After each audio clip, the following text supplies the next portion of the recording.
جب سے یہ موجودہ حکومت آئی ہے، جس طرح میرے دوستوں نے کہا کہ یہ ان کے بیانیے کو آپ دیکھ لیں، یو ٹرن پہ یو ٹرن لے رہی ہے، اور ایسا صورتحال پیدا کیا جا رہا ہے کہ ہم تو سمجھنے سے قاصر ہے۔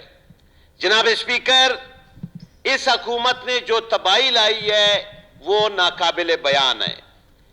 1 کروڑ نوکریوں کا دعویٰ کیا گیا، لاکھوں لوگوں کو بے روزگار کیا گیا، 50 لاکھ گھروں کا وعدہ کیا گیا اور لاکھوں ہزاروں لوگوں کو بے گھر کر دیا۔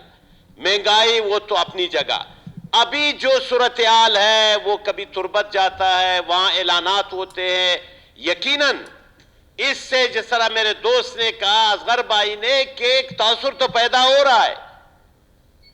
یہ تاثر کیا ہمیں دے رہا ہے کہ ہم یہاں کے پشتون وہ بالکل ہمیں جو ہے نا ایک طرف رکھا جا رہا ہے۔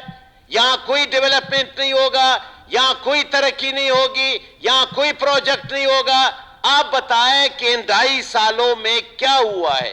کوئی پروجیکٹ آپ مجھے بتائیں کہ یہ حکومت نے اس پروجیکٹ کو سٹارٹ کیا ہے۔ کوئی بڑا پروجیکٹ کوئی ایکنیکٹ سے پاس ہوا ہو، کوئی دوسرے جو کانسٹیٹیوشنل ادارے ہیں ان سے پاس ہوا ہو، تو یہ کیا طریقہ ہے جناب اسپیکر؟ میں جناب اسپیکر آپ کی توجہ ایک اور جانب، یہ جناب اسپیکر صاحب ابھی دیکھو یہاں ہماری صوبائی حکومت ہے، استامامت سے لوگ پیدل چل کر آئے، آج ان کا 16-17واں دن ہے۔ استامامت کے لوگ، گنداغہ کے لوگ وہاں پانی مانگ رہا ہے، سیوریج نظام مانگ رہا ہے، اور مصیبت یہ ہے کہ اس علاقے کے لوگ جو استامامت ہے، جو جعفر آباد ہے، نصیر آباد ہے، یہ انگریز کے ساتھ بھی حکومت میں شامل تھے۔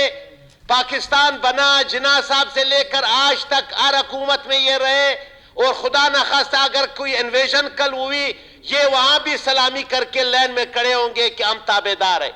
لیکن ان لوگوں نے آپ اٹھا کر دیکھیں، انہوں نے اربوں روپے لیے ہیں، لیکن اپنے عوام کو کچھ بھی نہیں دیا۔ وہ بیچارے اس سردی میں استامامت کے لوگ بیٹھے۔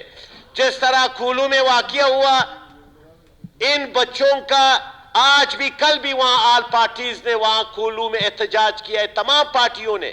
وہاں بچے زخمی پڑے، وہ چاہ رہے کہ ان کا آغا خان میں علاج ہو، وہ چاہ رہے کہ ان کو حکومت کم از کم کچھ تو کمپنسیشن کرے، لیکن حکومت جو ہے نا ٹس سے مس نہیں ہو رہی ہے۔ اسی طرح جناب اسپیکر، کوئٹہ میں گیس کا مسئلہ ہے، خدا رہا یہ حکومت بیٹھی ہوئے وزراء ہے، آپ لوگ تنخواہیں لے رہے ہیں، آپ نے جھنڈے لگائے ہیں، آپ کی ذمہ داری بنتی ہے آپ وفاق سے بات کریں۔ یہاں ہمارے بچے مر رہے، آج مائنس سردی ہوگی، آج رات کو گیس کوئی نہیں ہے، گیس یہاں کوئٹہ شہر میں حکومت بیٹھی ہوئی ہاتھ پہ ہاتھ رکھ کر، ایسے جیسے ان کو کچھ پرواہ ہی نہیں ہے۔ آپ لوگوں نے آئین کے تحت آپ کے پاس اختیارات ہے، آپ ایک جا ہو جائے، وزیر اعلیٰ کو بولے وفاق سے بات کرے، وفاقی وزیر کو پانی اور بجلی اور گیس پیٹرولیم کا وزیر یہاں آ جائے۔ بجلی غائب ہے، گیس غائب ہے، پانی نہیں ہے، کیا ہے آپ لوگوں نے؟ خدا را اس گیس کے مسئلے کو، کوئٹہ کے گیس کے مسئلے کو حل کرا، آپ رولنگ دے دو۔ جناب speaker, as a custodian M D کو بلا لے، وفاقی وزیر سے ریکویسٹ کرے، ان کو بلا لے۔